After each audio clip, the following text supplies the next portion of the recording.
The last generations of consoles is probably the most important generations of consoles there's been this far. I know this generation has been a massive steps of improvement when it comes to technology, but last generation saw the game industry actually overtake any other form of entertainment history and actually engross it and make it a lot more of a common thing for people to endure in, and therefore stories were being told in games with much more depth than we saw than ever before, finally being brought into people's homes rather than just being a niche market. But those stories were being told, it wasn't just this basis that was being covered, it was also mechanically we was able to do so much more. So let's take a look at Assassin's Creed, for example, a game that took the movement system of Prince of Persia, which originally was going to be a Prince of Persia game, and made it possible to climb anything that you would see in that world, which was completely new and unseen before this time. And this day and age, this is nothing new. We see people having parkour physics and parkour mechanics put into their game with almost every single game that we play nowadays. But this time it was completely fresh, and if there was one company that actually decided to do something completely different with the parkour system, that was EA and DICE with Mirror's Edge in 2008. And what did Mirror's Edge actually do that was entirely different? Well, it actually put you into the shoes of a parkourist.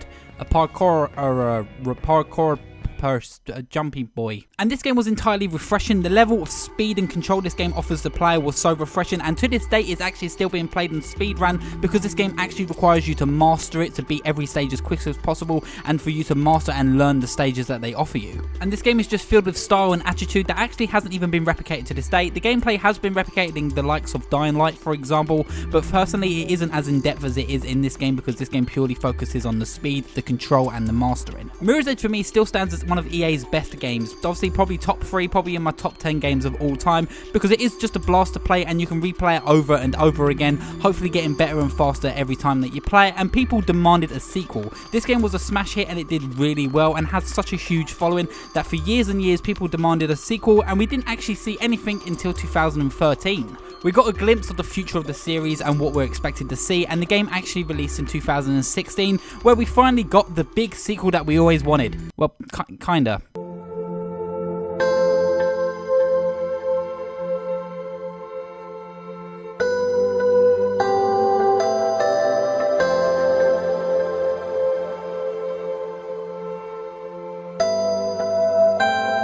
DICE and EA claim that this game is a soft reboot slash prequel, but this really makes no sense because overall they decided to change so much things characteristically and setting wise that it might as well just be a full-on reboot. Yeah, the gameplay is still the same and yeah, the characters are the same, but it's completely different and it's completely separated from the original source. And we finally got what we always wanted from a Mirror's Edge game, which is a sprawling open world city. And this city looks amazing, especially on the Frostbite engine. This game holds up to date. It looks gorgeous, it's a spectacle to look at. It really gives you that cool Blade Running dystopian future feel, and it's great. But the world in this game is also the game's biggest problem. There are cars flying around, it goes to day to night. You have to learn and master every single corner of this map because you're going to be spending a lot of time going backwards and forwards, and that's probably the best highlight of this game, is learning every single spring jump, learning every single shortcut and making sure you know it like the back of your hand. But at the same time, this world feels completely empty. It feels empty due to the case that there's just NPCs standing around saying, "Hi Faith," and then they just give you delivery missions. There's no one walking around, there's no other parkourists doing their own thing. There's nothing to give this game any sort of life, therefore it makes you feel completely empty. And by the way, you're further away through the story of this game, you're already getting sick of running backwards and forwards through the same areas, though yes, they do try and change it up by encouraging you to tackle more enemies and freeing more people being harassed. This just isn't about enough, and there's also some challenges every now and then which are like time trials, or you have to find collectibles with this annoying beeping sound, which they actually do nothing but give you XP and maybe some little hidden bonus content. That's about it. There's no incentive to actually do anything in this game besides just do the main missions and get on with the plot,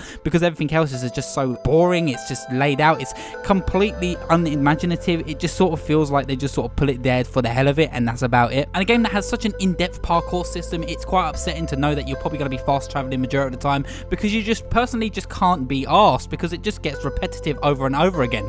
And that's just a shame, because also being confined to rooftops in this game also takes away the level of scale that you would expect maybe from an Assassin's Creed game, or even that Dying Light kind of handled better, because you can look straight up the buildings knowing that you can get on top of them. But the fact that you're already on the rooftops on this game kind of takes away the scale and the impressiveness that the parkour actually can do in this game. So it almost makes you feel like you're always on ground level and you're not really reaching new heights as like games have done before. At the same time though, I can kind of guess what they're going with here, because of course it makes sense for them not to be on the ground. As you can see from Mirror's Edge 1, for example, you do go on the ground for a few minutes and you can see how quickly the police are on your tail, so it makes sense, I guess, for lore-wise for them to always be on the rooftops, but it still kind of feels kind of limited and also makes the world feel a lot smaller than it really is. But when this game wants to do parkour, it does it perfectly, and this is when the game really shines. The animations look fabulous, making it look so perfectly flawless, making it smooth, blending movements into each other, almost making it feel like it's so secondhand to you just to jump off everything, go into a roll, to springboard everything. Really makes the movement feel fresh. It really opens up everything and makes everything an obstacle,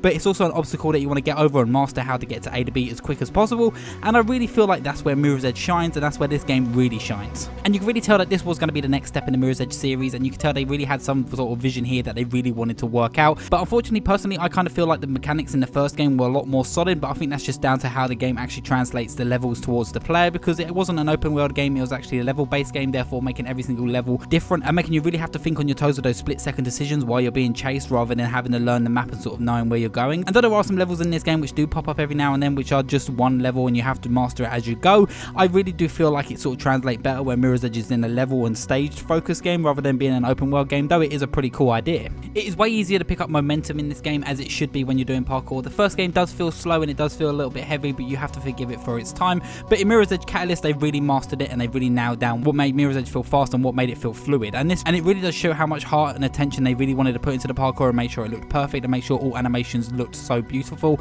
And it really does, and it really does feel great, especially when you're able to roll and slide off areas, when you're able to sort of make it up as you go along, sort of not follow the track, not follow the path that the game wants to give you and tell you, and hey, you could probably get to the objective faster if you just make up your own way and you knew where you're going. And I really do think that really gives you that parkour instinct, and it really makes you feel like you're there in the moment, thinking, making split second decisions, and obviously thinking on your toes and hoping that it looks pretty cool while you do it. And in Catalyst, Faith is also equipped with a grappling hook, which actually does nothing to the gameplay at all, rather than giving you a prompt to get to new heights every now and then. It looks fine and it looks pretty stylish when you got momentum going, but they really had no sort of potential with this idea, and it's sort of just there to sort of tick off the box and say, yep, grappling hook. I kind of feel like it's a wasted potential, and they definitely could have maybe used it in combat, for example, maybe being able to pull enemies closer to you, or maybe being able to jump up in the air and pull yourself towards enemies, delivering a killing blow. But noting this, they completely wasted the idea of a grappling hook, and it doesn't really need to be there. It adds nothing to the parkour and it adds nothing to the combat. Oh, while we're talking about the combat, in the original Mirror's Edge, the combat was always present, but it wasn't essential. You didn't have to engage in combat, you more had to figure out a way to get around it or to deal with it as quick as possible, and combat usually wouldn't last longer than 10 seconds, with you always combined in parkour with your killing blows, which can deal with enemies usually with an instant kick, or even with a nicely timed counter attack, being able to grab enemies' weapons off them and being able to clear them out as quick as possible. But in Catalyst, they do very little to actually improve on this formula, besides adding a heavy or a light attack button. This heavy and light attack button now changes from a fast pace and not having to fight enemies gameplay into a waiting game. You have to wait for the right opening, you have to counter, you have to dodge, and you really have to deal with the enemies. It's essential to actually take out certain enemies to actually proceed in the game, where the first game offered you a chance to sort of get by it as quick as possible without having to spend too long getting into combat situations. But in this one, a lot of enemies just end up being a tedious routine of going left, right, and then you just take them out. No difficulty, no nothing. It's very easy to confuse difficulty with cheap moves and bad AI. The idea of being stuck in a room with just two guys shouldn't be that threatening to any game, and you'd be like, okay, it's only two dudes, cool, take them out, easy as that. But in this game, fighting dudes becomes a task, and it really does become a thinking game, but not a thinking game of any combat situation, no, a thinking game of how to outsmart the game and how to actually cheat your way out of this, because it just isn't fun, especially when you've got two enemies who are just constantly chaining animations together, getting you stuck in a loop of death, which actually isn't fun to deal with, believe it or not. You end up just having to cheat the game because it isn't fun, it isn't easy, and it doesn't even look cool. The animation's a bit sloppy, it's janky, it's jitters about. The enemies are completely bland and they all look exactly the same. In the previous game, you was able to use guns and disarm enemies and actually take apart their guns and make sure they wasn't able to shoot you from a distance. In this one, you can't do no such thing. There's no guns, you're not allowed to use it. Enemies are allowed guns, that's fine. They're allowed to shoot you with machine guns, but all you can do is run at them head first and hope you kick them in the face before they shoot you in the head. And it actually doesn't even give you the opportunity to pick up their guns and clear off enemies easy enough, because no, they wanted to show that Faith is good and she doesn't kill people, except for the 7 people you've kicked off the building already, Faith. There's so much potential here for the combat to be handled well, and at certain times it kind of does feel cool. When you've got momentum going and it feels like the original Mirror's Edge and you can actually take out enemies while you're going and not having to worry about stopping and punching them just to finish the mission, it feels great, and it really does feel like Mirror's Edge's spirit, and it really does feel like what they wanted to capture. But in this, it has too much focus on telling you that you have to deal with enemies and you have to take out enemies, because you really don't want to, because this game is about momentum and not standing still taking cheap shots. Let's talk about the story of this game. I don't remember, thank you. This game doesn't actually compare to the original game's story, which was more of a conspiracy story of betrayal and almost like a detective story working out what happened and who killed who, which was far more interesting than this being, oh, we run and we can't listen to the man, yeah, fuck the man. And that's literally all the story is. All the runners look completely ridiculous, all wearing dark clothing, looking like they're emos from cyber goth future. At the same time, this is what old people think runners look like and what hackers look like. They're like, yeah, we're here with the kids, look, this girl has autism, can you tell? It's like, game, this is not how people are. I don't know who came up with these characters, but they're all pretty fucking awful. Faith is okay in this. She doesn't compare to the original Faith, of course, nothing compares to the original in this one, but Faith in this is okay. She's kind of bland and sort of just is going, yes, okay, I'll do it. And there's a twist at the end which is so predictable that you saw it coming before the second act. So yeah, I don't know what they tried to go here. They wanted to build a series out of this. It ends actually on a cliffhanger.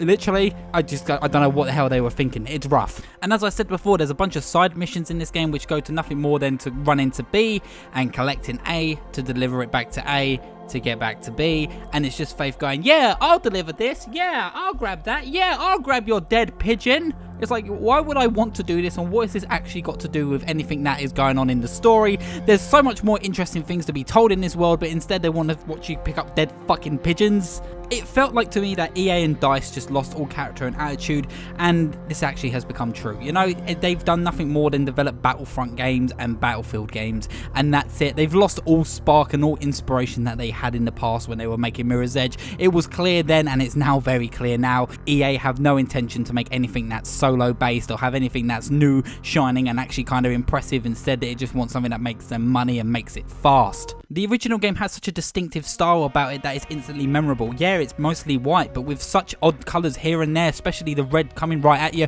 it really made it stick out the crowd and therefore made it memorable. The cutscenes being animated beautifully in some strange animation style, which is a little bit trippy to look at, but at the same time, it was its own thing and it owned it, and it really did something to stick out the crowd to say, hey, yeah, we've got style, we got attitude, and we're doing something a little bit different here. But in this one, it just wanted you to show off the Frostbite engine and wanted to go, hey, look how pretty our game is. While it's still trying to keep with that overall white tone, it still wasn't there and it wasn't as effective because the world alone feels empty.